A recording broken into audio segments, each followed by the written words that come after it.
have seen in previous lecture, and you might have gone through them in your previous class.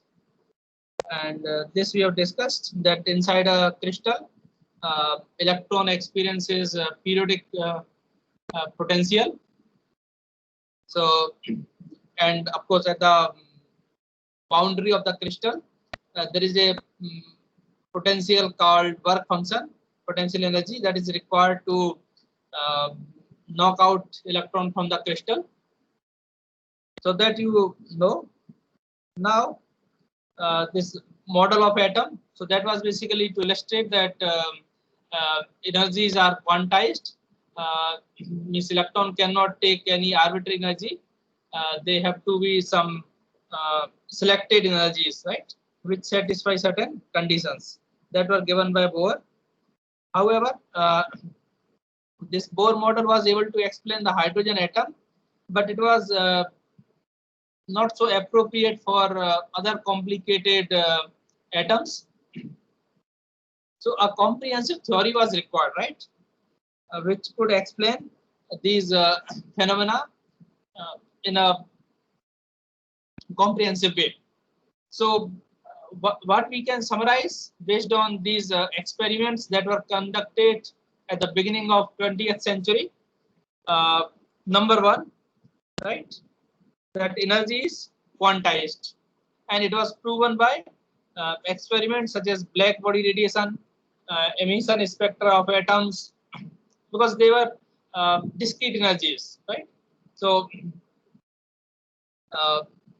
the atoms, when they were emitting radiation, they were of certain wavelength, right?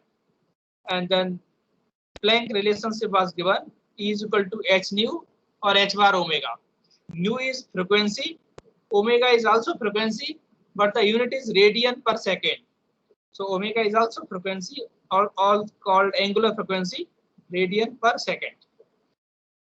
Now there was an experiment called photoelectric effect, which showed that waves can behave like particles. Now earlier theory was there is a wave mechanics, right, and there's a particle mechanics, right. Now particle mechanics, they followed Newton's law, F equal to ma. Wave mechanics, they were for waves basically, and light was considered wave because the wavelength of light is so small that we could not observe the effect corresponding. We did not have those dimensions that time, which will bring out particle nature of light. So there are only two methods, wave mechanics and particle mechanics, and then photoelectric effect actually showed that these wave can behave like particle. So what do we mean by particle? That when waves are incident, right?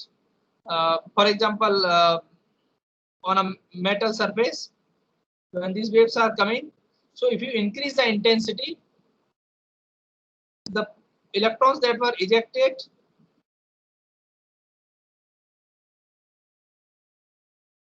it depend on there has to be minimum frequency.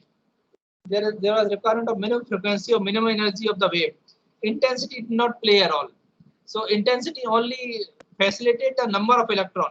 So if the energy h nu is high enough to knock out the electron, or h nu is more than the work function, then intensity only played that number of electron that could be emitted. But from classical point of view, if you increase the intensity, then it has a lot of energy, right? And it should be able to knock out the electron. But that was not the case. So that basically photoelectric effect showed that waves behave like particle. Then there was electron diffraction experiment. Particle can wave like waves. So what is that? If you have electron beam going through this slit, and then you have a detector, right? So let's say you are sending only one electron.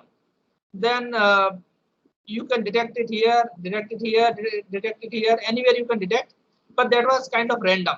So it is not that you get more number of electrons, you get only one electron. But when you have n number of electrons, then the pattern looks something like uh, diffraction pattern, right? So that basically showed that this is a statistical nature of electron, that it followed some kind of wave pattern, and then that was again given by a relation called de Broglie relationship. P is equal to h by lambda. So electron is a particle, behaves like a wave with certain wavelength lambda, right? Or you can write k. K is 2 pi by lambda, right?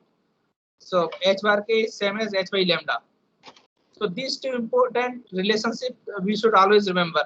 So Planck relationship is equal to h bar omega, that is a quantization of energy, and P is equal to h by lambda or h bar k, that is basically relating the moment of electron to its wavelength.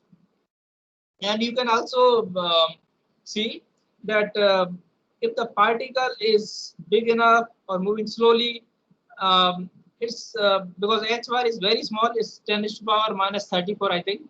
So this momentum will be very small, right? So it is only observed when there are very light particles such as electrons, right? Then this wave nature is observed.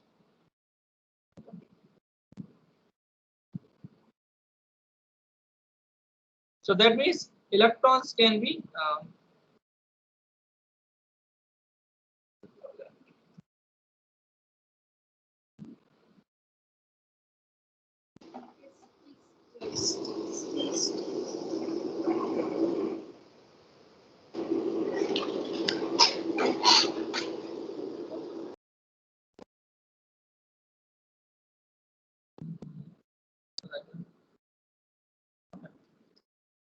and you can see here, I will share the slides here. So electron can be described by waves. Now question arises, how can we describe electron as waves? So there are two things that are required. First, we have to define the position of electron, right? And that can be done by localization, right? So a single wave is basically kind of infinite, but we have a combination of different waves, we can get a wave packet. So that will be basically something like localizing the electron.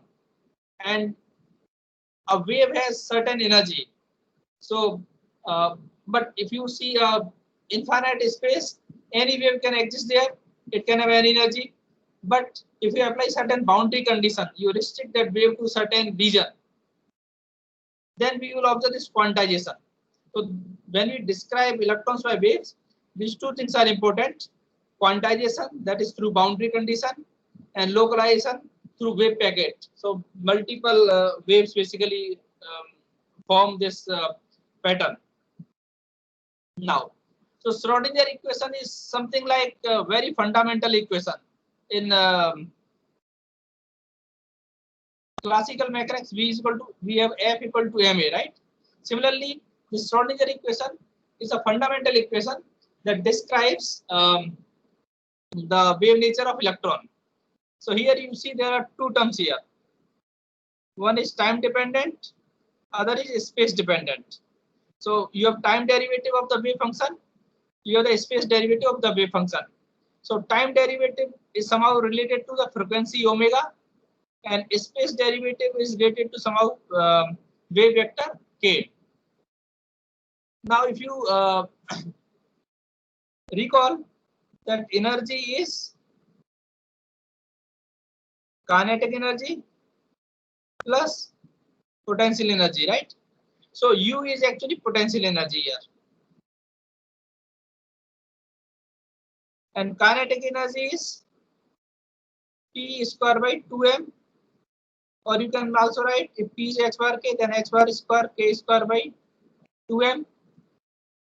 So this double derivative will bring k square here, so h square by 2m, and d by dt is basically omega. So you can write E is equal to h bar omega.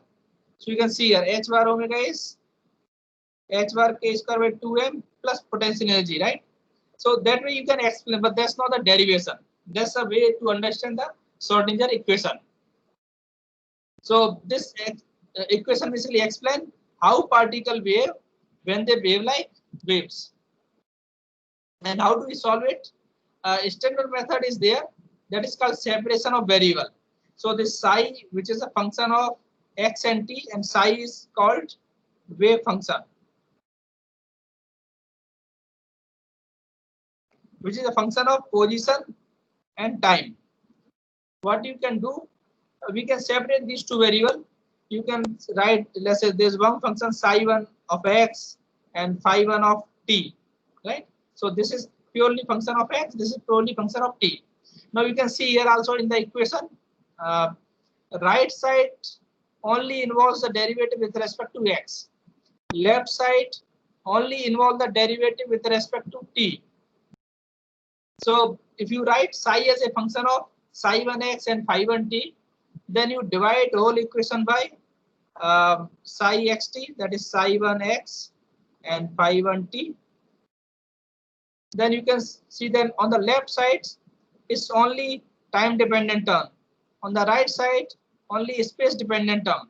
Now they are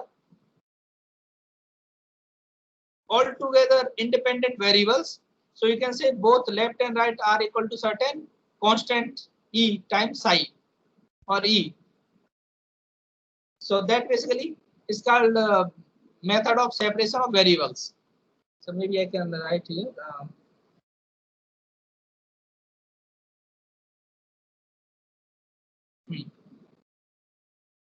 So what we can write here.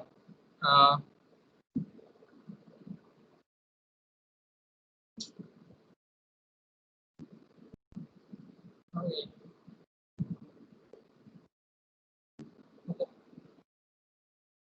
Now you notice here one more thing. This is a complex term, right? So in real life, you cannot have complex electrons, right? So this complex term basically is somehow related to the phase of the electron. So if you write the equation,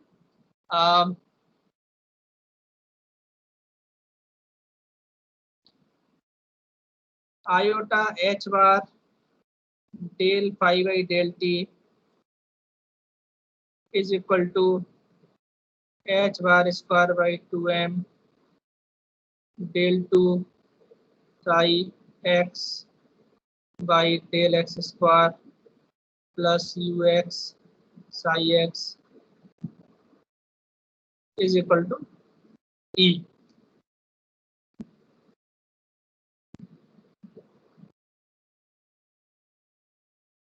So if you see the left side,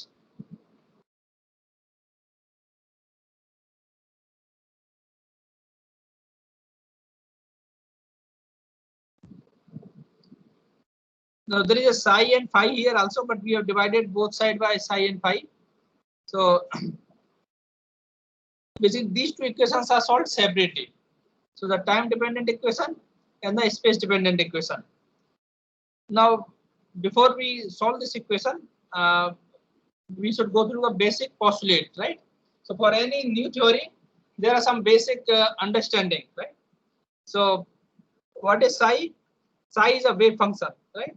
And because it's a physical quantity related to the position of the electron, psi and its derivative d psi by dx, right? They are continuous, finite, and single valued. Then probability of finding electron is given by psi star psi. So psi star is a complex conjugate of psi, so that this will always be a real number.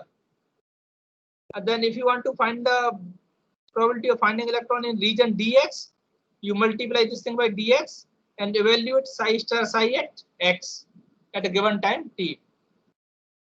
Then if there is one electron, then integral of p dx should be 1. So that this is also called normalization. This is also called normalization. Then you can also write charge density, because each charge has electron, each electron has charge q, and if number of electron is more than 1, that will be normalized to number p. So you will have q times p as a function of x comma t, and current density will be again q times v times p. Now p is integral psi star psi dx, and it is normalized according to the number of electrons.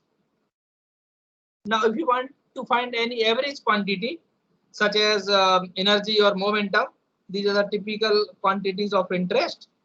What we do, we define some kind of operator. So operator, usually if there is a variable q, its operator will be q cap, or sometimes written as q sub op. So this is basically psi star q of psi dx. So that gives the average value of variable q. So for example, energy. So energy, the operator is minus h bar by j del by del t. Now is that because this usually we have e to the power minus j omega t term, right? So if we take the derivative, what will you get?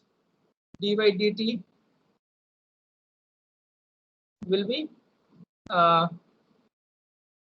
minus j times omega e to the power minus j omega t. Then you multiply by h bar, so you get this h bar omega, right? So this is the energy, and e to the power j omega t is basically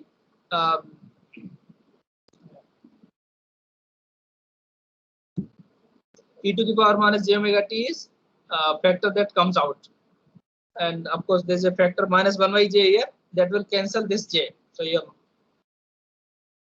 minus 1 by j, right? So minus j, that will cancel the j. So you just have h bar omega. Similarly, you can get the operator for momentum. So that is h by j del by del x. For example, position. How will you define the operator for position? Because position is x only, so this operator will also be x only. So for that you don't need to have the derivation. You can just write psi star x psi dx. Okay. Now, how do we apply this Schrodinger equation with these postulate to cases? So let's consider a free electron. The free electron means the potential energy is 0, right? So electron is freely moving in a plane where potential energy is 0. So if you now time dependent portion will give us e to the power minus j omega t. For space dependent, you can write this equation minus h bar square by 2m d2 psi by dx square plus u psi equal to e psi. Now u is 0, so you just have a simple equation. Double derivative is e times psi. So if you take out this one, you can write d2 psi by d square dx square plus 2m e by h bar square, right? So you can write d2 psi by dx square plus 2m e by h bar square psi is equal to 0.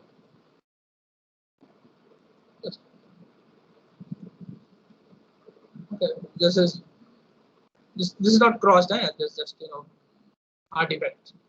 So d2 psi by dx square plus 2m e by h bar square times psi equal to 0. Now this is very simple. You can get e to the power plus minus iota kx, where k will be the solution to this will be, because where k square is 2m e by h bar square, right? So k square is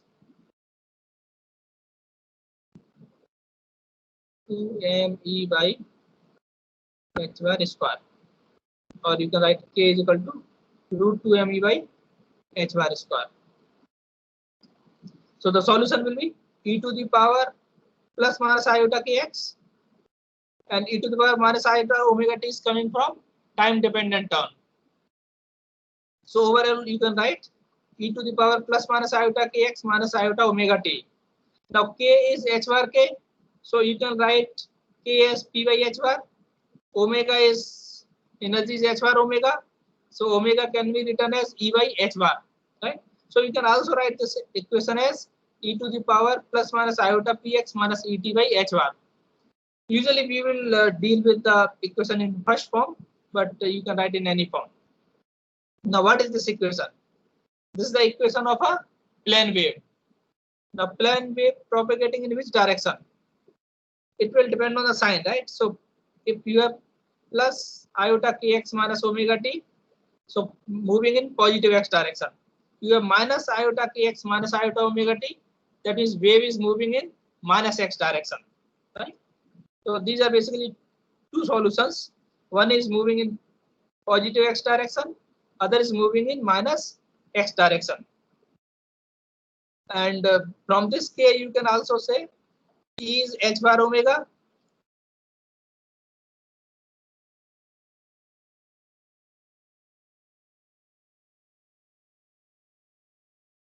And you can also write it as h bar square k square by 2m. You can see from here. Now this is a relationship we already know, right? And this is from equation we have got k is root 2 me by h bar square. So from here you can write E is equal to h bar k square by 2m. Right? So this term is E is equal to h bar omega, always true. H bar k square by 2m, not always true, right? So here we are obtaining from this equation. That's why we can write E is equal to h bar square k square by 2m. So this is only true for free electron, right? It's only true for free electron, right? So if there are some boundary conditions that arise, then you can have multiple solution like psi 1, psi 2, psi 3, right? Or psi n, right? So then you can write h psi n y equal to E psi n, right? So for each mode n, this is called mode, right? For each mode n, you will have energy En and wave function psi n. So, and this is H is operator basically. So operator we have already discussed in previous slide, and you can see here h bar square by 2m d2 by dx square is an operator basically. Ux is an operator, right? Now, if free electron is under certain potential energy Ux, which is non-zero, right? Then again you can write, you can rearrange this thing, and here you can get 2m by h bar square E minus Ux psi x equal to 0. So here you can define k is equal to root 2m E minus u by h bar square, or if you take h bar outside the square root, then this 1 by h bar. And again this e to the power plus minus iota kx minus omega t. So only thing that has changed is the value of k. So from this you can say E is equal to Ux plus h bar square k square by 2m. Right? So now total energy is position dependent. This potential energy plus kinetic energy. In previous case, there was no potential energy, so only kinetic energy was there. So in that case, energy was equal to kinetic energy. Here energy is both potential plus kinetic. Now here we are seeing this M. Now M is still M naught, there is no change. But when you go to crystal, this M naught can be different. And that M is called effective mass. So we will discuss that one. Now here you see another thing here, that what is the phase? This exponential term, you can write cosine this thing, the exponential plus the e to the power some j phi, right? So this, or you can say e to the power j theta. So this is cosine theta plus j sine theta. So this theta is basically phase. So here phase is kx minus omega t, or if you consider negative traveling wave, then you have minus kx minus omega t, right? So that's just a variation you can take into account. The phase velocity is d theta by dt is 0. So if there is a certain phase point and phase is not changing, so how that point with constant phase is moving? So you can write d theta by dt. Now theta is kx minus omega t. So you have k times dx by dt minus omega equal to 0. So dx by dt is omega by k, right? And this omega by k is called phase velocity. And what are the wavelength? Wavelength is again after certain distance x, right? you have the same phase, right? So phase at x and phase at x plus lambda should be same, right? Or the difference of multiple of 2 pi. So phi theta at x is equal to theta at x plus lambda. So if you write here x and x plus lambda, so that will be k lambda, right? And k lambda will be 2 pi. So you can write lambda is 2 pi by k. So that gives you the wavelength. So from wave vector you can also obtain the wavelength. From the wave equation you can obtain the phase velocity, and total energy is potential plus h bar square k square by 2m, and momentum is h bar k.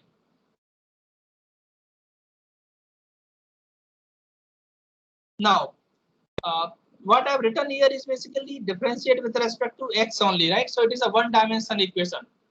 Let's say you have one dimension case, we can also call it nanowire. Now this is the normalization condition, right? So if nanowire is of length 0 to L, so let's consider nanowire length is 0 to L. So psi star psi dx 0 to L should be 1. Now psi is e to the power iota kx minus iota omega t times some coefficient. So let's say this coefficient is actually a, right? So if you integrate psi star psi, this e to the power plus j theta e to the power minus j theta cancel out. So you, this one will be equal to a square, right? Right? A square times, now dx is L, right? So a square L is 1. So a will be 1 by root L, right? So that you have obtained here. Similarly for 2D case, this will be area, right? Instead of length, you will have area here, right? So a will be 1 by square root of area. For 3D case, it will be volume. So it will be 1 by square root of volume. And e to the power iota kx can be written as with kx component, ky component, and kg component, right? And that has to multiply by x by z. Or as a general, you can write it e to the power plus minus iota k dot r, right? Minus iota omega t, right? So this is a most general expression for 1D, 2D, 3D. Okay. Now, if the energy of electron is less than the potential energy, what will happen? You will have term here E minus U, right? And E minus U will be negative, right?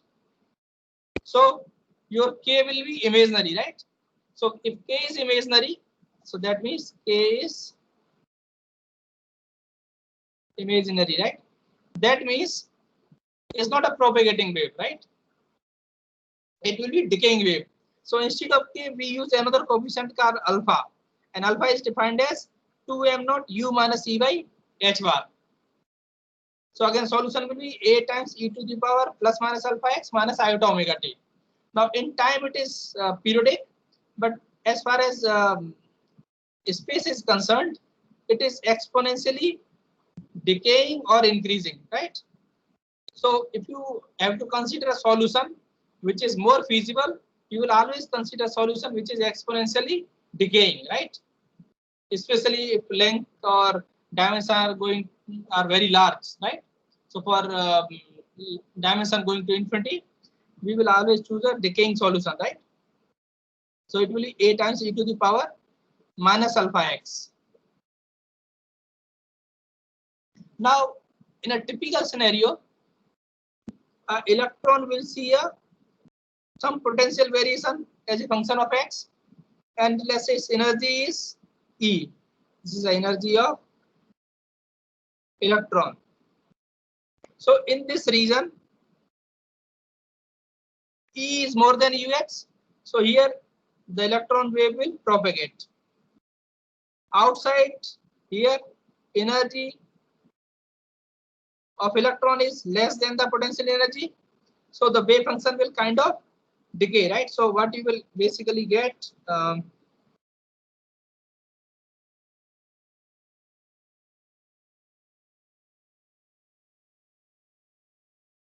you will get some kind of decaying, and then decaying, right? So some kind of wave function. So this you can say it's like a wave packet, right? So that means electron will be localized here.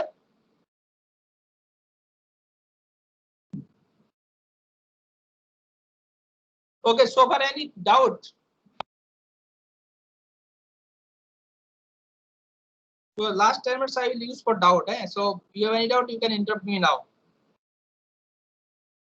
These are very simple concept. So now I will also introduce the concept of wave packet. So wave packet is basically if you want to confine a particle to position x naught, let's say its momentum is h bar k. So you see here position and momentum, right? So position is x, momentum is h bar k, right? So position and momentum. So if a particle is confined in position, its momentum will spread out. If particle is free to move through the entire space, it can have single wavelength or it can have a single momentum. So if your momentum is like delta function, then you will have pure sinusoidal wave. If you are restricting a wave to certain region, then your momentum will also have certain restriction, right? Now when you restrict, as you have seen in previous case, if you restrict the wave, then here you will have multiple solutions, right? And those solutions you can represent as psi n. N equal to 1 first solution, psi 1, n equal to 2 second solution, psi 2.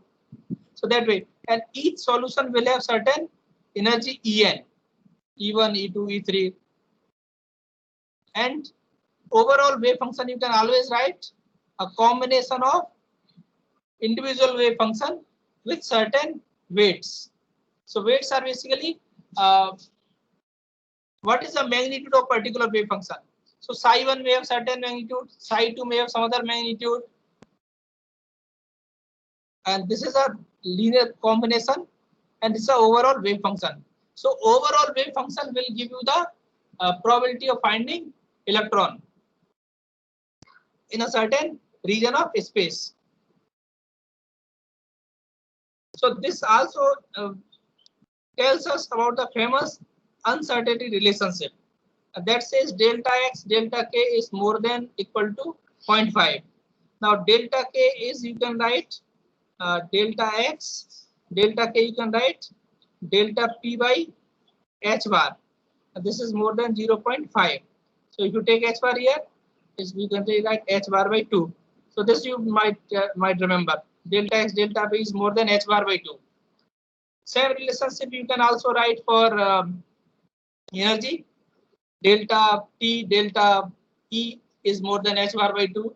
For delta T, you can also write delta T delta omega is more than 0.5, or you can write delta T times delta E is more than h bar by 2. Right? So if you localize in position, it spreads out in k space. If you localize in time, then it spreads out in frequency. Then before we close, I need to explain one more important concept. In wave packets, you have this omega versus k, right? Now this omega versus, you can also write, it's also ek diagram or ep diagram, because E is h bar omega and p is h bar k. So it's energy momentum or ek diagram or omega k diagram. These are different names that are popular for this diagram. Now for a free electron, we have seen it is parabolic, right?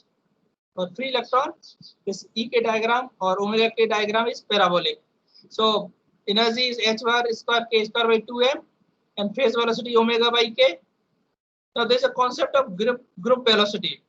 Now group velocity is the velocity of the packet that we have seen in previous slide. That's a packet. And what is the velocity of that packet? And that packet is called d omega by dk. Now d omega dk will be slope of this curve. So you see the slope is varying with position, right? Now if it is parabolic, then d omega by dk will be, you can see from here, d omega by dk will be h bar square 2k by 2m, right? So you can write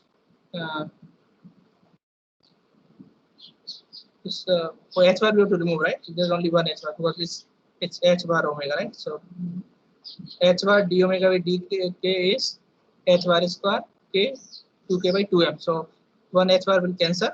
So this is basically h bar k by m, right? You can also write p by m. Yeah.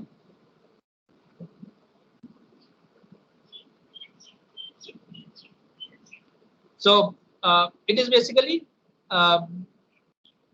group velocity is same as h bar k by m, right? Now, if it is more complicated, then it may be a complex function of momentum, wave vector, right? So those again we will see when we discuss the bends. But this wave packet can have a group velocity which is different from the phase velocity.